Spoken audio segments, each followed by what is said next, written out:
for coming out tonight for Mindful Mondays at the Stone Church. My name's Deb Howard, and I'm a volunteer with Moms Demand Action for Gun Sense in America. Can you guys hear me okay?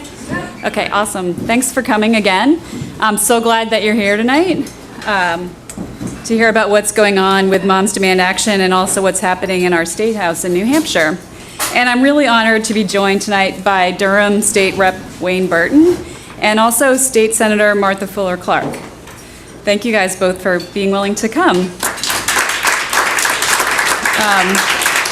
And also I wanted to mention Representative Michael Cahill from Newmarket is also here. So thank you guys all for coming, and thank you to the Stone Church for inviting me to speak at their Mindfulness Monday. So I'm going to be first talking about Moms Demand Action and what we're doing in New Hampshire and what you can do to get involved with us. And then Representative Burton and Senator Clark will be talking about current legislation, and then we'll have time for questions at the end as well. So I'm going to start first with this short video from Moms Demand Action for Gun Sense in America to get us started.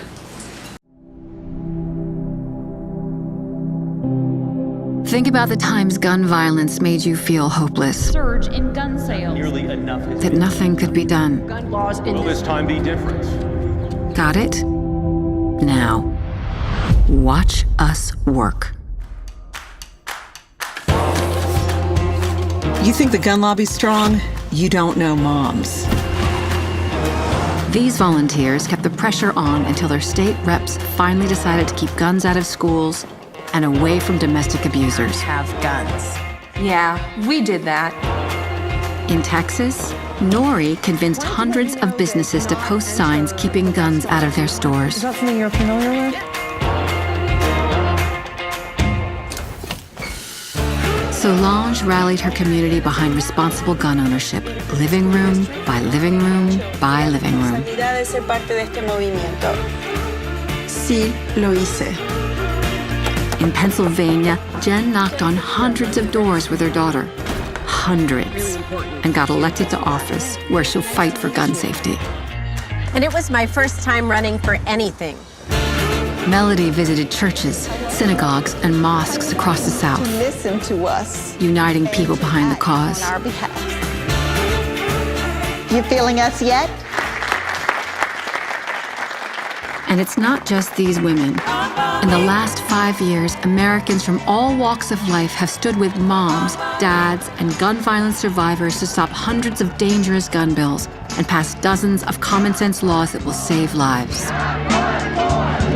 They've elected gun safety advocates from coast to coast, convinced thousands of businesses across the country to adopt gun sense policies, crossed cultural barriers, and stood with survivors to turn their grief into action. So yeah, we've been busy. And no, we're not giving up. Y tú tampoco. No matter what it takes. Keep going.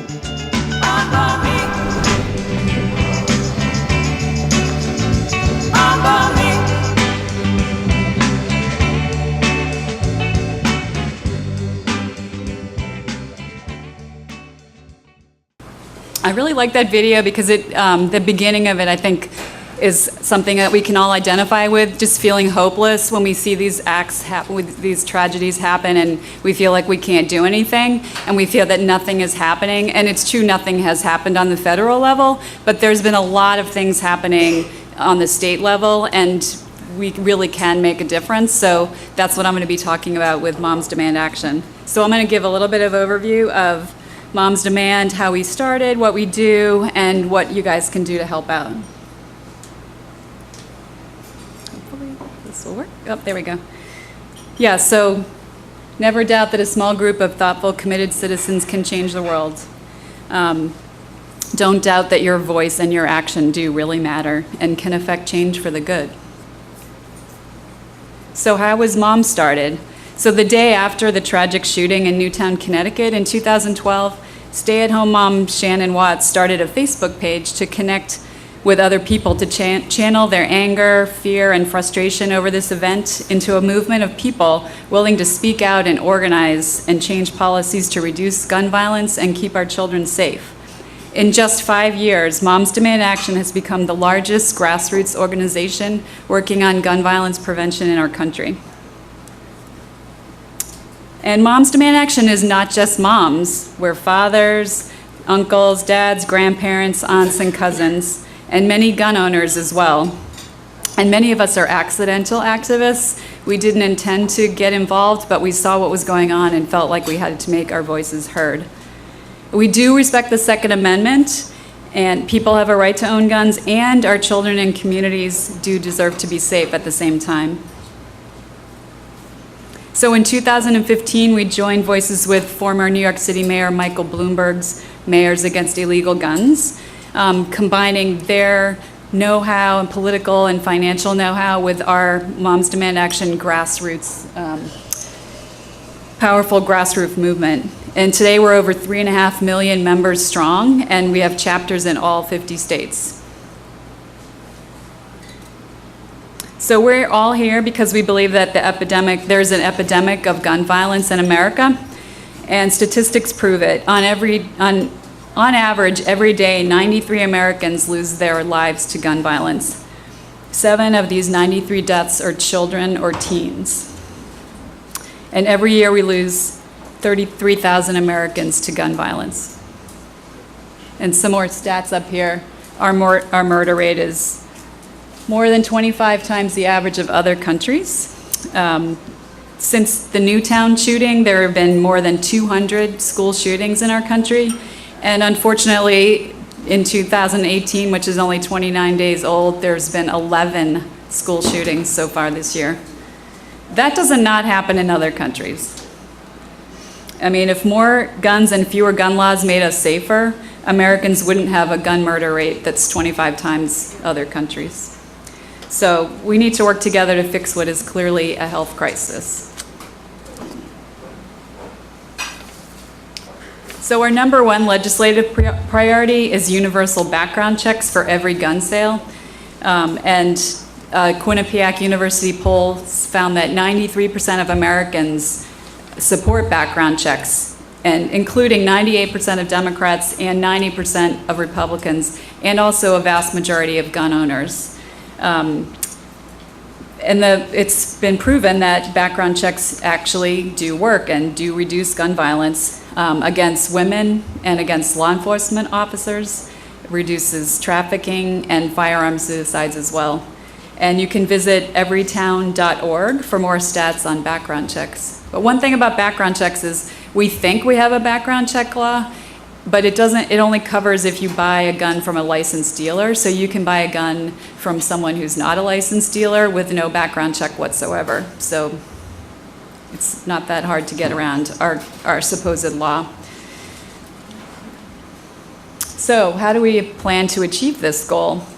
The first thing is to advocate for stronger laws and policies to reduce gun violence, including comprehensive background checks and closing the loopholes in the background check law, and opposing laws that weaken gun safety, like campus carry and stand your ground. Over the recent months, Moms chapters have worked successfully to oppose NRA guns in school bills in 18 states. And we continue to support candidates with gun sense at all levels.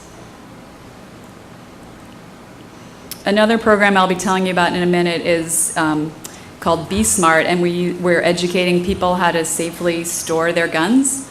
There are way too many accidental deaths that happen in our country and too many suicides. It's estimated that in this country, a toddler shoots someone every week. These tragic accidents can be avoided through simple and safe storage methods.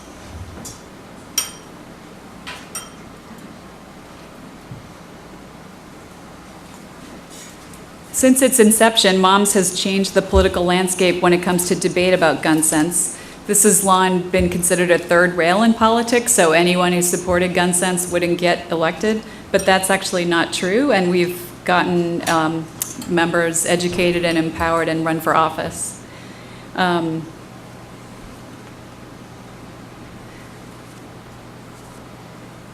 We have in 19 states now, we've successfully opposed and defeated NRA bills about having guns in schools.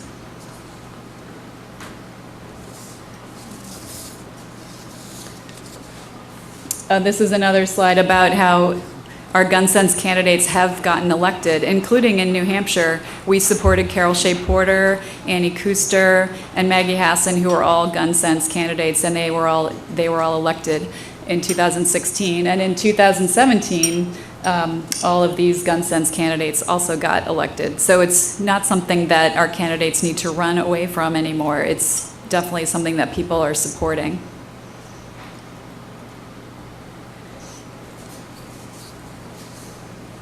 We've also been instrumental in influencing the passage of laws on state level that keep guns out of the hands of domestic abusers.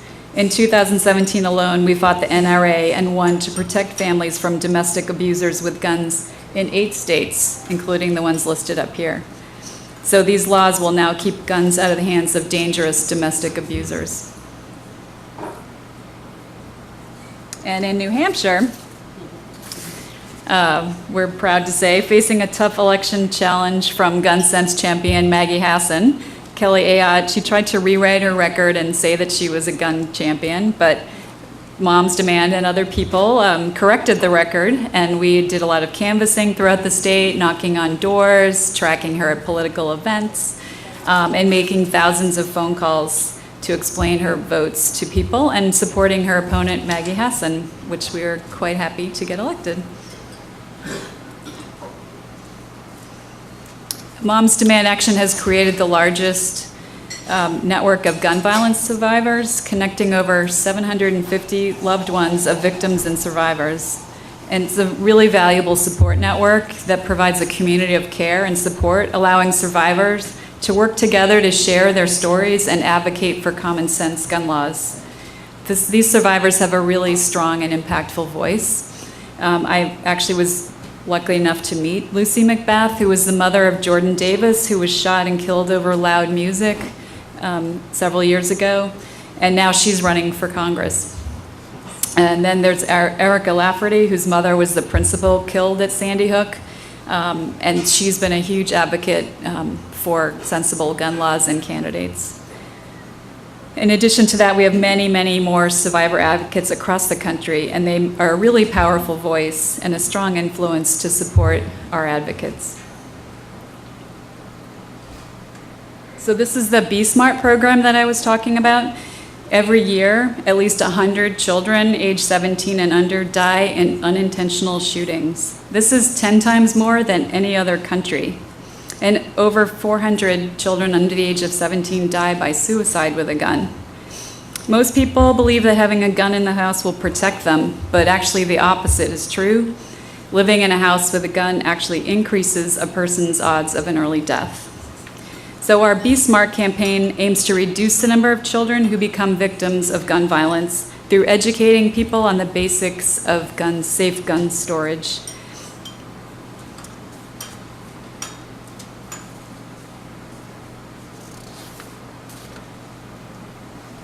So when a child gets access to a gun, it's really not an accident, and it can be prevented. So the SMART in Be Smart stands for what is listed here: secure your gun, model responsible behavior, ask about unsecured guns in other homes. So we're trying to encourage people to feel comfortable asking if your child is going on a play date, is there a gun in the home and how is it stored?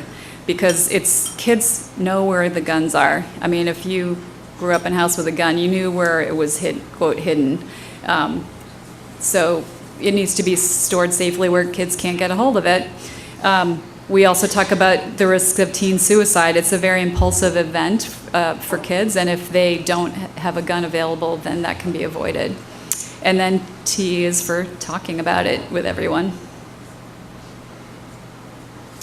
The program also covers mental health concerns along with safe storage, and we can even provide gun locks at the presentations. We have presenters trained to do these presentations. So if you're interested in having us do a presentation for a group that you're with, we would be very happy to come and do that. So talk to me afterwards if you would like that. We have presented to church groups, PTAs, any kind of organization that you have that's interested. We'd be happy to do that. So nationally, I'll just talk a little bit about what's going on. There's a bill currently that just passed the House of Representatives that will be moving on to the Senate that's called concealed carry reciprocity. So if this passes, it's been heavily sponsored by the NRA. And if it passes, all 50 states would be forced to allow people with a permit from any other state to carry loaded guns in public. So this would basically impose the weakest states' gun laws, such as New Hampshire's, on the rest of the country. This concealed carry reciprocity bill has been condemned by law enforcement all across the country. As I said, this bill passed the House this fall, and it will be moving on to the Senate. And MOMS offers tools to empower people to take action. So something that you can do right away is text the word dangerous to this number 64433. This is one of the great things about MOMS. They have these great tools for us to use. So if you do that, text dangerous to 64433, then you'll get a text back, and it will ask you if you want to be connected to your senator. And then it will actually dial the phone for you, and while you're waiting to be connected, it will tell you what the bill is called and a few things to say about it. So then when the phone is answered, you just tell them your name and what that you don't want to support. You want to vote against this bill. Luckily, in New Hampshire, our senators are on the record of opposing this. But I still think it's a great idea to call them anyway and to tell them that we're grateful for their support and that this is what their constituents want. I think that's really important for us to do. So tomorrow or even tonight, go right ahead, get your phone out and text dangerous to 64433. So we're going to talk about what's happening in New Hampshire, and I'm going to have our representatives come up and talk about that. So some of the things that you guys will be able to do after tonight is we're going to be asking people to call or email their legislators about these bills that are coming up. And I've written the numbers up here, but our legislators are going to tell you more about them. One of the bills that's happening is a bill about allowing campus carry at UNH. There's one about banning bump stocks. Bump stocks are what are used to fire a weapon rapidly, mimicking a machine gun. And then there's another bill that's about punishing towns who have ordinances against guns on public property. Another activity that we have coming up that we would love for you to get involved with is our lobby day on March 14th. So we'll be having a breakfast for legislators and then talking to them about what we think about some of the gun bills that are happening and, really just making our presence felt. Whenever there's a bill that's at the legislature that has to do with guns, the NRA people and the pro-gun people show up in full force, and we need to be there as well, showing the face of the majority, the silent majority, that we really support sensible gun laws in New Hampshire. So we're definitely inviting everyone to come there on March 14th to support that. Another thing you can do is host an event, like an evening like this, or a B-Smart presentation about safe gun storage. We also have a private Facebook page that we are keeping up to date with what's happening. Things happen in the legislature pretty quickly. We'll find out a week ahead of time, or sometimes even less, that there's a bill that's going to be, we need people to testify or just to come and to email their representatives or to come show up when there's going to be a vote. And so if we can get you signed up for our private Facebook page, then we can keep you informed about different events like that are happening. So if you fill out one of those forms that were on the table when you came in, we can get you signed up for that. And then the other thing you can do tonight or tomorrow is text READY to 64433, and that will get you signed up for our text messaging. And I promise you will get messages from us very rarely, and they're hardly ever asking for money. I probably get that. You only will get a text when something important is happening, like this concealed carry reciprocity vote might be coming up, so you'll get a text message that says, please contact your senator. And some of you might have gotten text messages about this event tonight. So it's a great way to keep informed about what's going on, and so we can keep in touch with you. I think that's the end. So now I'd like to ask Representative Wayne Burton of Durham to come talk about the House legislation that's currently happening.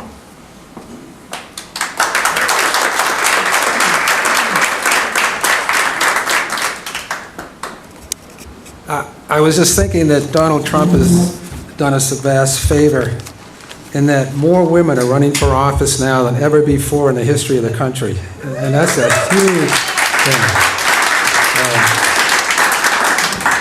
I'd also like to introduce Deborah Altschiller, representative from, Port Stratum.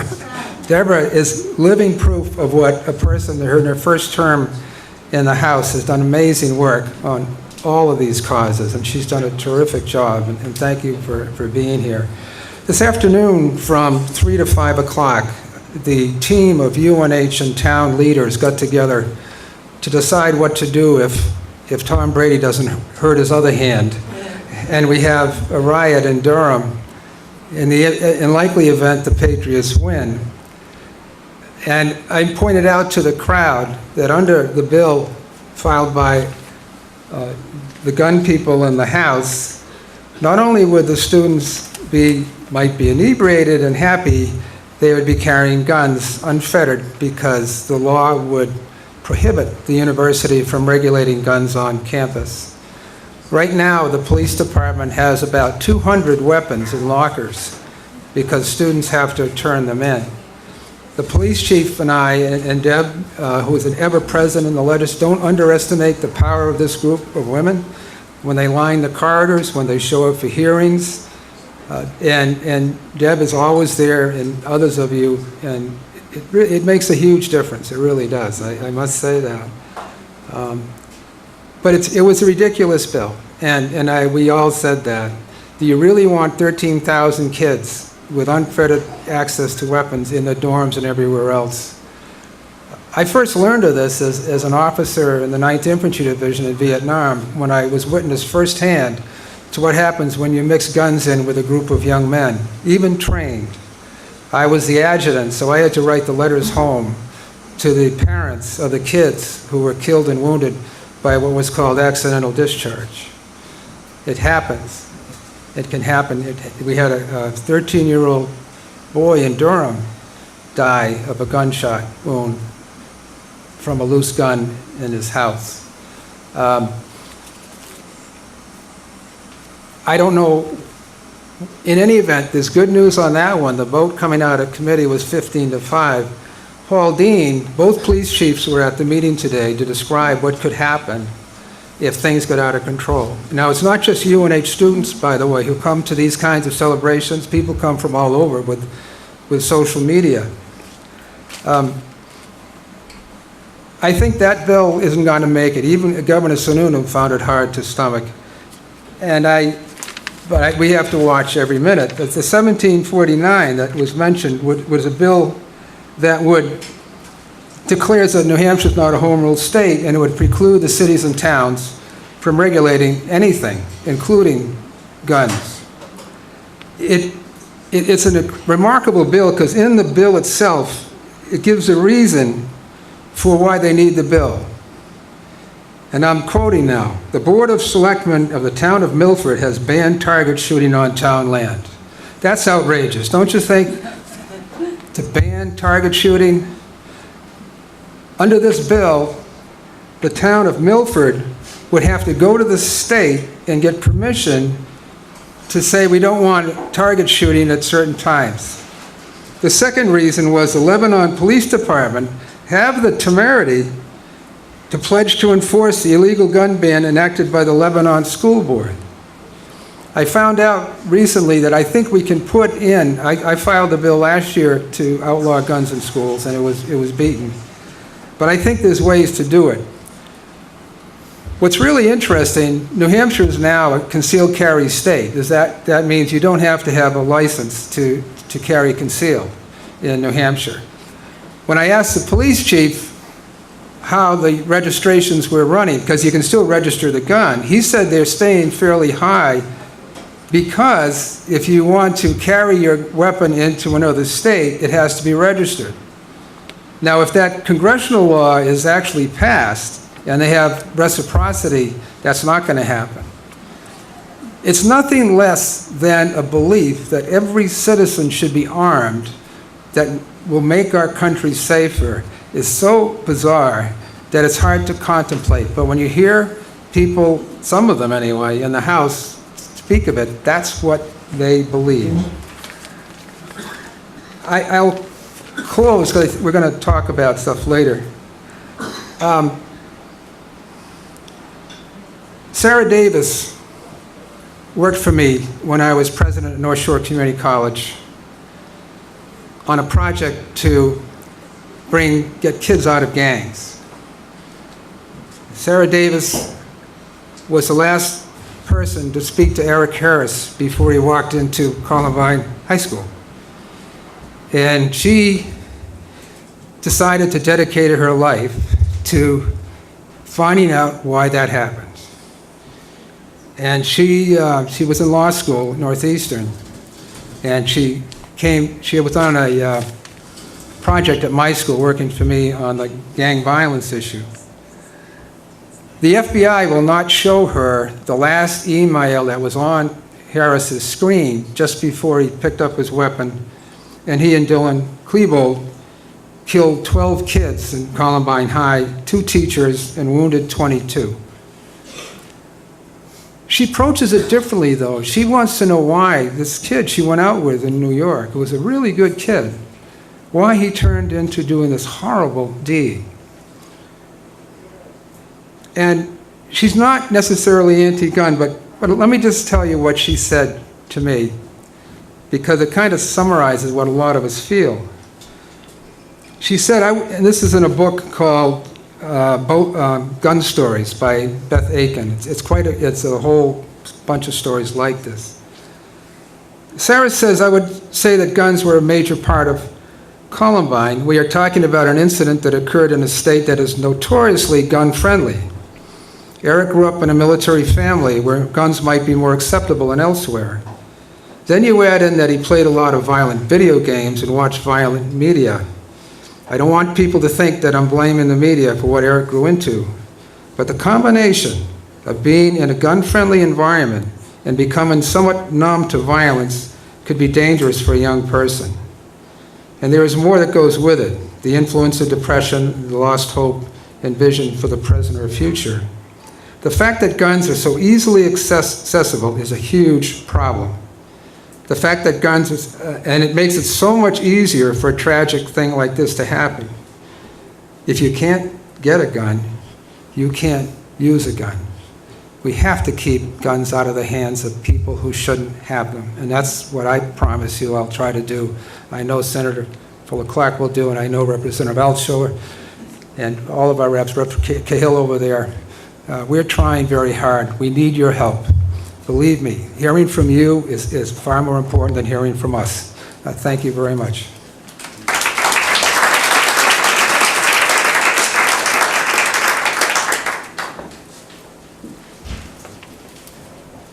And I'd like to invite Senator Fuller Clark to come up and talk about the Senate bills.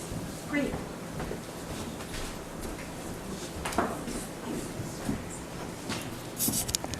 So, first of all, it's terrific to see such a good turnout tonight. You know, it doesn't sometimes work that way. So you're all to be commended for being here for what is truly a continuing serious issue that we're all struggling with. And I'd like to thank Councilor Burton for his excellent remarks. No, I think we can agree, those of us who are here can agree with you that the best way to stop gun violence is to limit guns, and particularly to limit certain kinds of guns as well. And I know I worked very early on, right after that tragic event in Colorado, to require that there would be gun locks on guns in people's homes. So, you know, I've been working on these issues for a long time. It hasn't been easy in our legislature to be able to make some of the changes that we want to make. We were very disappointed that the governor supported doing away with having to get a permit to carry a gun. And many of us think that, and what we heard from the various chiefs of police and the police departments across the state was that they seldom denied someone that permit. But at least there was a mechanism there to be able to review and have an ability to try to stop guns from falling into the hands of people who shouldn't be able to have access to guns. I think we should look very seriously at the legislation that we've seen elsewhere that talks about taking guns away from individuals who've been charged with domestic violence, because that is a huge issue in New Hampshire. And the other thing is we have the third or second highest suicide rate in the country of young people, and the highest percentage of those suicide deaths as the result of someone using a gun. So those are pretty grim facts just to have around New Hampshire. And I know that our Democratic leader in the Senate Democratic caucus came forward after the event in Las Vegas and put forth this bump stock bill. And I was going to bring up my iPhone. Maybe someone will just hand it to me. Because we saw what happened with that horrendous number of people who were killed and wounded because the shooter there was able to put bump stocks on his guns and be able to rapid fire them like automatic weapons. Now, just today, this is one of several emails I got, and it says, "Good afternoon, Senator. Senate Bill 492, which would prohibit the manufacture, sale, or ownership of bump stocks in New Hampshire, is detrimental to the responsible gun owner citizens of New Hampshire. It effectually would ban all semi-automatics, which would be awful for everyone, especially hunters." So I just want you to see what's out there in terms of, first of all, people see a bill like this as, the foot in the door, and that we're going to continue to try to take, quote unquote, they say Second Amendment rights away. It makes no sense to me why a hunter wants a semi-automatic or a full automatic gun. But there's just this hysteria around trying to put sensible laws in place. And so we need individuals like you to come forward in a number of different ways. And I know Deb wanted me to speak a little bit tonight about the whole role that citizens can play in these issues, disheartening at times as it may seem. And I want to congratulate Moms Demand Action all over the country, because they have had an enormous impact, particularly state by state. And we can do that here too over time. And it comes down to two things. It comes down to, one, speaking out against bad laws related to guns and speaking out in favor of good laws, making your voice heard. And it also comes, when it comes around to voting, to make sure that you know people's records, where they stand on this issue, you publicize that, and you get out and vote for the people who believe that we need to have responsible gun laws in place. Because it's much easier to get those laws passed if you've elected people to office, whether it's in the House or the Senate, that believe as we do here tonight.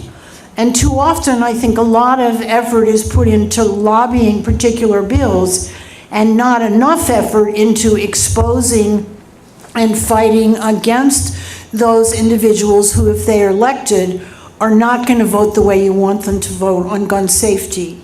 So, and the other thing I wanted to say is that we've heard from our federal delegation that so often when they're on our side and we're on their side, that we don't communicate with one another, or they let us know where they stand. But they need to hear from us, because they can go onto the floor of the Senate and the House in Washington and say, I got 5,000 calls, or I got, 500 plus emails on this issue.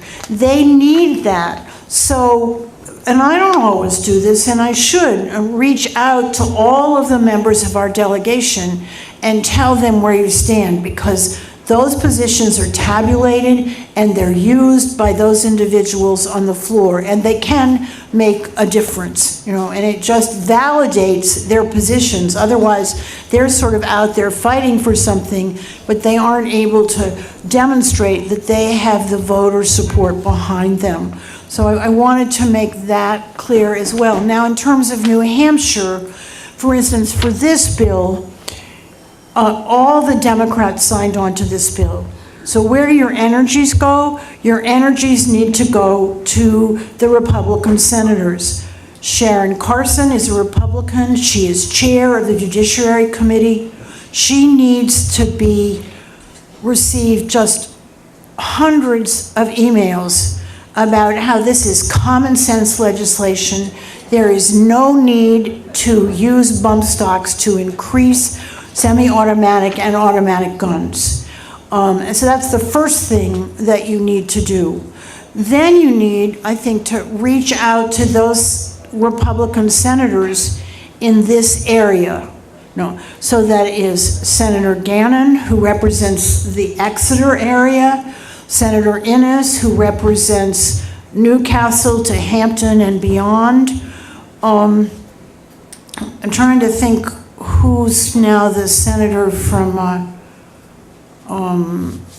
it's not from, but anyway, also the senator who represents Somersworth and, Waters is fine, but Reagan, you need to reach out to Reagan. So you can be strategic. You don't have to reach out to all of them, because they're principally people pay attention to the people who are in their district. But I think from an area point of view that it's very helpful to and both Innes and Gannon are new in the Senate. So they don't have a record yet, though they, did vote to do away with the registration for concealed carry. But they need to, be held accountable, and they need to understand where the voters are in this part of the state in terms of these very, very important issues. So I hope that's helpful. This bill had a hearing last week. I wasn't there. I had to be out of state, but I know that there was very good testimony. Frankly, I don't know what the response of the committee was, but I think, they're all intimidated by the NRA. Well, let's get them intimidated by Moms Demand Action instead. That will really make a difference. Well, thank you very much.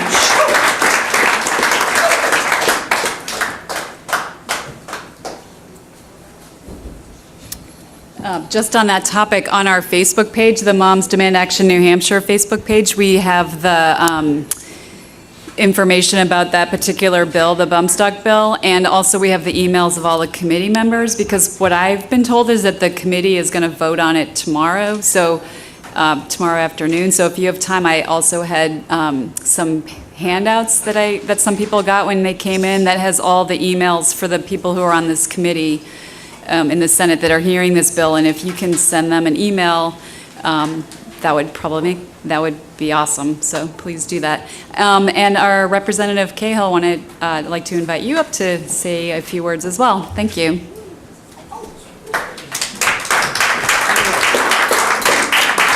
Thank you very much. For those of you who live in Newmarket, you know that I do a lot of canvassing. I knock on doors. And one of the doors I went to, I had my brochure handy, and I was going to talk about issues that we were concerned with in Newmarket, and the gentleman asked me what I felt about gun laws. And I told him, he said, well, you can leave right now. That's all I need to know. And I've had a couple of emails from people concerning this bill 1749. There's the sort of the canned, pre-done ones, and they're telling me that I need to support that law because gun owners are concerned about, they don't want to be violating the law when they travel with their gun from one community to the other. And I think it's more about just keeping any gun law, no matter how sensible it is, from being passed. It's been over 40 years now, but a friend I went to high school with put a rifle in his mouth. And I think if the gun hadn't been there, the crisis might have passed. He may have found another way, but maybe he'd be alive today. I don't know that. Getting back to the issue of contacting the legislature, it's important that if you're writing to your own representative, if he or she is on board, great. But the other people you have to reach, you're going to want to get somebody in their district, because you pay attention to the email that's from your district that has a name and it's from that district. If you just write all reps, don't sign your name, nobody's going to care. So that for this bill and for any other thing you're trying to influence the legislature, if you know somebody, have a friend or relative who lives in Senator Regan's district, Senator Innes's district, talk to them about reaching out to their representative, their senator. That's the voice they're going to listen to. Thanks very much.